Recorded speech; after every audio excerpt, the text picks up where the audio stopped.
Goa film ಫೆಸ್ಟಿವಲ್ನಲ್ಲಿ ಚಾವುಂಡಿ ದೈವಕ್ಕೆ ಅಪಮಾನ ಮಾಡಿದ್ದಂಥ ಆರೋಪದಡಿ ಬಾಲಿವುಡ್ನ ನಟ ರಣವೀರ್ ಸಿಂಗ್ ವಿರುದ್ಧ ಎಫ್ಐಆರ್ ದಾಖಲಾಗಿದೆ. ಹೈಗ್ರೌಂಡ್ಸ್ ಠಾಣೆ ಪೊಲೀಸರು ಎಫ್ಐಆರ್ನ ದಾಖಲು ಮಾಡಿಕೊಂಡಿದ್ದಾರೆ.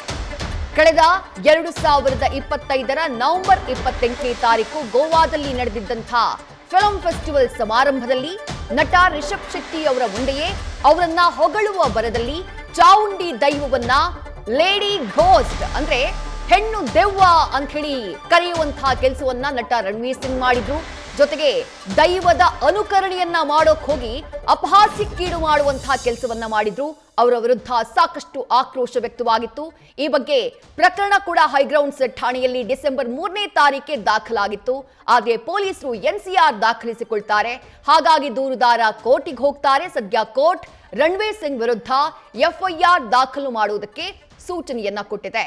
ಹಾಗಾಗಿ ಸದ್ಯ ಹೈಗ್ರೌಂಡ್ಸ್ ಠಾಣೆಯ ಪೊಲೀಸರು ನಟ ರಣವೀರ್ ಸಿಂಗ್ ವಿರುದ್ಧ ಎಫ್ಐಆರ್ನ ದಾಖಲು ಮಾಡಿಕೊಂಡಿದ್ದಾರೆ. ಮತ್ತಷ್ಟು ಡೀಟೇಲ್ಸ್ ನಮ್ಮ ಪ್ರತಿನಿಧಿ ಅಂಕಿತಾ ನೀಡ್ತಾ ಹೋಗ್ತಾರೆ. ಅಂಕಿತಾ, ನವೆಂಬರ್ 28ನೇ ತಾರೀಕು ನಡೆದಿದ್ದಂತಹ ಘಟನೆ ಇದು. ಡಿಸೆಂಬರ್ 3ನೇ ತಾರೀಕು ದೂರು ದಾಖಲಾಗುತ್ತೆ. ದೊಡ್ಡ ಮಟ್ಟದಲ್ಲಿ ನಟ ರಣವೀರ್ ಸಿಂಗ್ ಅವರ ನಡೆಯ ವಿರುದ್ಧ ಆಕ್ರೋಶ ವ್ಯಕ್ತವಾಗುತ್ತೆ. ಅದಾದ ಬಳಿಕ ರಣವೀರ್ ಸಿಂಗ್ ಅವರು ಬಹಿರಂಗವಾಗಿ ಕ್ಷಮೆಯಾಚನೆ ಮಾಡಿದ್ದು ಕೂಡ ಗೊತ್ತಿದೆ ನಮಗೆ. ನಟನನ್ನ ಹೊಗಳುವಂತಹ ಉದ್ದೇಶ ನನ್ನದಾಗಿತ್ತು, ಯಾರ ಧಾರ್ಮಿಕ ಭಾವನೆಗೂ ಧಕ್ಕೆ ತರುವಂತಹ ಉದ್ದೇಶ ನನ್ನದಾಗಿರ್ಲಿಲ್ಲ ಅಂತ ಹೇಳಿ ರಣವೀರ್ ಸಿಂಗ್ ಅವರು ತಮ್ಮ ಇನ್ಸ್ಟಾ ಮೂಲಕ ಸಾರಿ ಕೂಡ ಕೇಳಿದ್ರು. ಬಟ್ ಪೊಲೀಸರು ಎನ್ಸಿಆರ್ ದಾಖಲು ಮಾಡಿಕೊಂಡಿದ್ದು ಈಗ ಎಫ್ಐಆರ್ ದಾಖಲಾಗಿದೆ. ದೂರಿನಲ್ಲಿ ಏನಿದೆ, ಜೊತೆಗೆ ಕೋರ್ಟ್ ಮೂಲಕ ಹೋಗಿ ಎಫ್ಐಆರ್ ದಾಖಲು ಮಾಡುವಂತಹ ಪ್ರಸಂಗ ಯಾಕೆ ನಿರ್ಮಾಣ ಆಯಿತು ಅಂಕಿತಾ? ವಿದ್ಯಾ, ಬೆಂಗಳೂರಿನ ಹೈಗ್ರೌಂಡ್ ಪೊಲೀಸ್ ಠಾಣೆಯಲ್ಲಿ ಬಾಲಿವುಡ್ ನಟ ರಣವೀರ್ ಸಿಂಗ್ ಅವರ ವಿರುದ್ಧ ಈಗಾಗಲೇ ಎಫ್ಐಆರ್ ದಾಖಲಾಗಿರುವಂಥದ್ದು. ಅಡ್ವೊಕೇಟ್ ಪ್ರಶಾಂತ್ ಅವರು ಕೊಟ್ಟಿರುವಂತಹ ದೂರಿನ ಅನ್ವಯ ಈಗಾಗಲೇ ಕೇಸನ್ನು ದಾಖಲು ಮಾಡಿಕೊಂಡು ಪೊಲೀಸರು ತನಿಖೆಯನ್ನು ಕೂಡ ನಡೆಸ್ತಾ ಇದ್ದಾರೆ. ಅಂದರೆ ಮೊದಲ ಬಾರಿ ಈ ಒಂದು ಪ್ರಕರಣಕ್ಕೆ ಸಂಬಂಧಪಟ್ಟಂತೆ ದೂರು ಕೊಟ್ಟಾದಾಗ ಪೊಲೀಸರು ಎಫ್ಐಆರ್ ಅನ್ನು ದಾಖಲಿಸಿಕೊಂಡಿರಲಿಲ್ಲ. ಹಾಗಾಗಿ ಕೋರ್ಟ್ ಮೊರೆ ಹೋಗಿ ಈಗ ಕೋರ್ಟ್ ಅನುಮತಿ ಪಡೆದು ಈಗ ಎಫ್ಐಆರ್ ಅನ್ನು ದಾಖಲಿಸಿಕೊಂಡಿರುವಂಥದ್ದು. ಅದರಲ್ಲಿ ಒಂದಷ್ಟು ವಿಚಾರಗಳನ್ನು ಉಲ್ಲೇಖ ಮಾಡಿದ್ದಾರೆ. ಜೊತೆಗೆ 3 ಸೆಕ್ಷನ್ ಅಡಿ ಅಂದ್ರೆ BNS ಆಕ್ಟ್ ಅಡಿಯಲ್ಲಿ ಸೆಕ್ಷನ್ಗಳನ್ನು ಹಾಕಿ ಪ್ರಕರಣವನ್ನ ದಾಖಲಿಸಿಕೊಂಡಿರುವಂಥದ್ದು. ಒಂದು ಅಂದ್ರೆ ಜನರ ಧಾರ್ಮಿಕ ಭಾವನೆಗೆ ಧಕ್ಕೆ ತರುವಂತಹ ಅಡಿಯಲ್ಲಿ ಕೇಸನ್ನ ದಾಖಲಿಸಿಕೊಂಡಿರುವಂಥದ್ದು.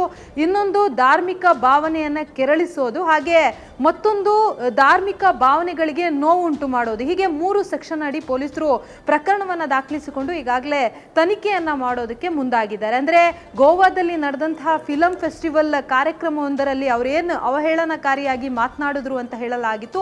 ಅದಕ್ಕೆ ಸಂಬಂಧಪಟ್ಟಂತೆ ಈ ಒಂದು ಪ್ರಕರಣವನ್ನ ದಾಖಲು ಮಾಡಿಕೊಂಡಿರುವಂಥದ್ದು. ಅಂದ್ರೆ ಚಾಮುಂಡಿ ದೇವಿಯನ್ನ ಫೀಮೇಲ್ ಗೋಸ್ಟ್ ಅಂತ ಒಂದು ಕರೆದಿರುವಂಥದ್ದು. ಜೊತೆಗೆ ದೈವವನ್ನ ದೆವ್ವ ಅಂತ ಹೇಳಿ ಅನುಕರಣೆ ಮಾಡಿರುವಂಥದ್ದು. ಅದಾದ ಬಳಿಕ ಸಾಕಷ್ಟು ವ್ಯಾಪಕ ಆಕ್ರೋಶಗಳು ಕೇಳಿ ಬಂದಿತ್ತು. ಸಾಕಷ್ಟು ಜನ ಅದಕ್ಕೆ ಆಕ್ಷೇಪವನ್ನ ವ್ಯಕ್ತಪಡಿಸಿದ್ರು. ಅದಾದ ಮೇಲೆ ಅದಕ್ಕೆ ರಣವೀರ್ ಸಿಂಗ್ ಅವರು ಸೋಷಿಯಲ್ ಮೀಡಿಯಾದಲ್ಲಿ ಕ್ಷಮೆಯನ್ನ ಕೂಡ ಕೇಳಿದ್ರು.